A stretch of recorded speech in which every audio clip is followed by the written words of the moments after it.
Sementara itu, untuk mencukupi kebutuhan para korban banjir bandang Desa Kalibaru Wetan, Banyuwangi, disiapkan dapur umum yang menyediakan 4.500 nasi bungkus dalam sehari. Data BPBD mencatat ada 363 kepala keluarga atau 1.141 warga yang terdampak banjir bandang Kalibaru. Dapur Umum Tanggap Darurat Bencana Banjir Bandang ditempatkan di kantor desa Kalibaru Wetan.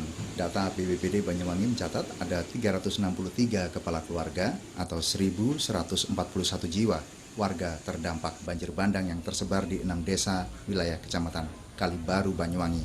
6 desa itu Karangharjo, Kalibaru Kulon, Kalibaru Manis, Desa Banyuanyar, Kebun Rejo, dan Desa Kalibaru Wetan. Desa Kalibaru Wetan, desa terdampak paling parah. Di desa ini ada 35 rumah rusak, 20 diantaranya rata dengan tanah. Untuk mencukupi kebutuhan makan warga korban banjir, Dapur Umum Tagana Dinas Sosial Banyuwangi menyiapkan 4.500 nasi bungkus setiap hari yang dibagikan ke warga 3 kali, pagi, siang, dan malam. Jadi per hari yang jelas kami melayani 1.500 warga terdampak dan mungkin itu juga ada petugas lainnya. Jadi pagi itu 1.500 kali 3 kali, siang dan malam 4.500. Dan kurang lebih total kita kurang lebih untuk kebutuhan itu kurang lebih 1,2 ton. Saat ini bantuan sembako dari sejumlah kalangan terus berdatangan untuk mencukupi kebutuhan sehari-hari warga terdampak banjir bandang. Dari Banyuwangi, Eri Sutomo, iNews melaporkan. Industri peternakan tanah air masih menjadi daya tarik investor asing. Terbukti, produsen pakan global dari Belanda meresmikan pabrik terbaru di Pasuruan. Dengan keberadaan pabrik ini, Menteri Pertanian Republik Indonesia Syahrul Yassin Limpo berharap pabrik mampu menyerap jagung lokal petani dan bahan baku utama milik pelaku usaha, sehingga bisa menumbuhkan perekonomian masyarakat Indonesia.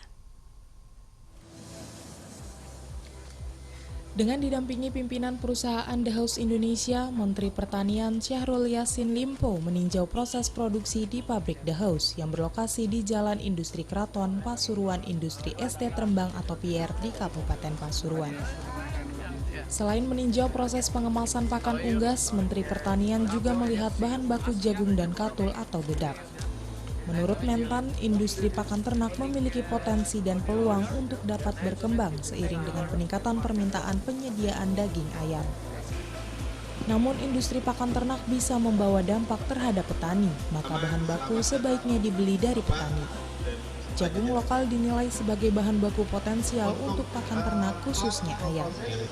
Oleh karena itu kepada The House, saya Menteri Pertanian Republik Indonesia, sekarang cara kita bersama-sama adalah menguntungkan untuk bangsa, negara, dan rakyat, khususnya petani-petani yang terkait dengan.